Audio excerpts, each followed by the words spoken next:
Knopf Clipper, hi friends, Darth Momo here, and we're going to talk about LEGO Star Wars Rebuild the Galaxy, parts 1 through 4, I guess.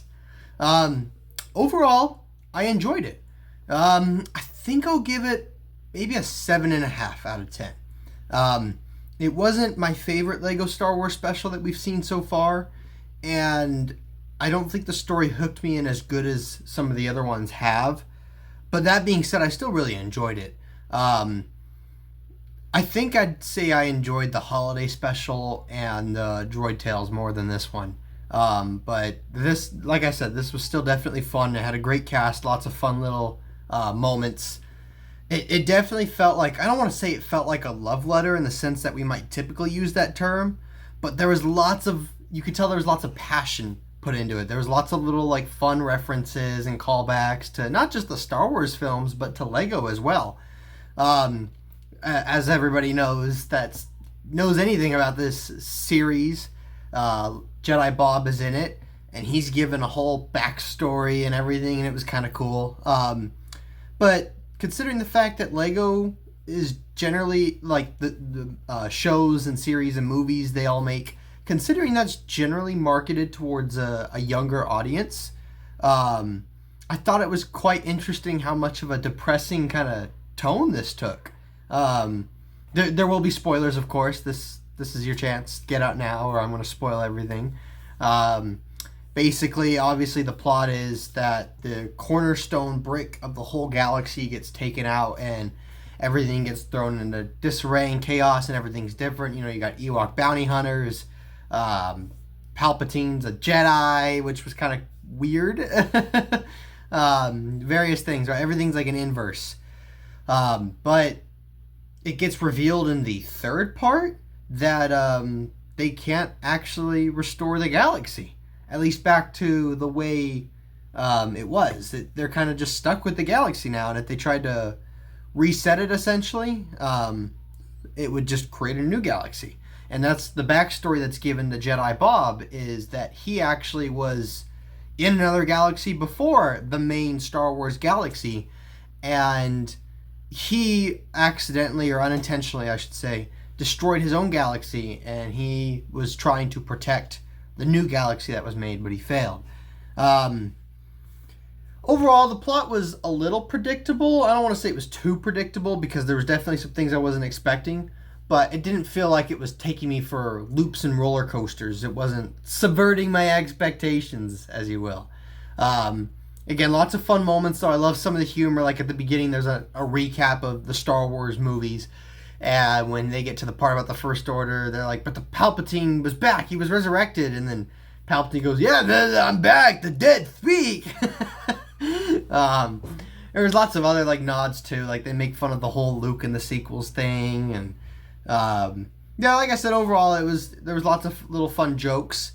One thing I will say is the animation. Some people might appreciate this. When you look at some of the other Star Wars project or Lego Star Wars projects, like for example, just the Lego Star Wars Holiday Special, it's very fluid. Like it's pretty much almost, hey, it's just like typical animation like you'd see on Clone Wars or Rebels, but it's in Lego format. Whereas on here, they felt much more like stop motion. Obviously, it was computer animated, but it had that touch of like stop motion, like whether it was just do do do instead of moving arms like this, or just the way their mouths moved. Some people might like that. That might give it that more Lego feel, but I personally didn't care for it. I found it kind of distracting at moments. That would be my big criticism for it. And the second and real only other big criticism I have is, why wasn't this made a movie?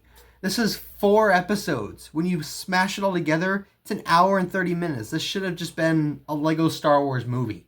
I don't know if that would have changed things on the production wise or what, but maybe it's because they're gonna do more. But on that, I think they probably will do more.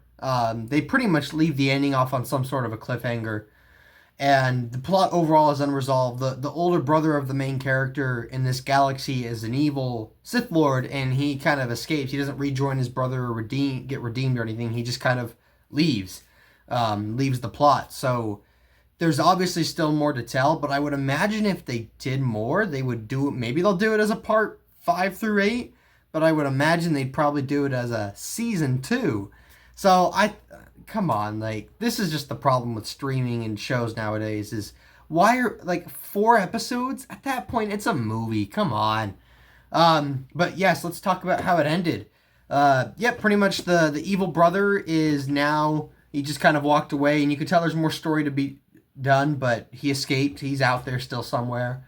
Jedi Bob and the main character Sig are off to go explore Bob's old planet, learn more about force building. That's kind of the lore they have here is Sith breakers and Jedi master builders. I don't remember if some of that's come up before in some of the Lego stuff. The only thing though, so the ending scene comes up, and this was kind of funny. It has Lando as the Mandalorian, and he's called the Landalorian, which, okay, yeah, that was kind of funny. But I feel like that would have been, and maybe they'll do this in more if they're going to do more, but I feel like that was a big missed opportunity to put Jack in there. Jack's been in like almost every Lego stuff, Jack 14. So I really hope if they do more, they put him in there because he's kind of like the OG Lego Star Wars dude. So I really hope they don't miss out on that opportunity because I already feel like they missed on one here. But if they're going to include him down the road, which I think they should, and I almost want to think they're going to if they do more, we'll see what happens. I don't remember, because the planet they're going to is Alistair Nor, I think is what it's called. That sounds familiar. I don't remember if that's been in Star Wars before or if that's been in... Because I know in the Freemaker Adventures, Jack 14 was on some random planet. I don't know if that's the planet or not. I don't know if Alistair Nor is just some new planet or not. So here's the hoping, right, that they bring in Jack. Otherwise, like I said, there was lots of fun in here. Darth Jar Jar was great. Jedi Palpatine was kind of weird.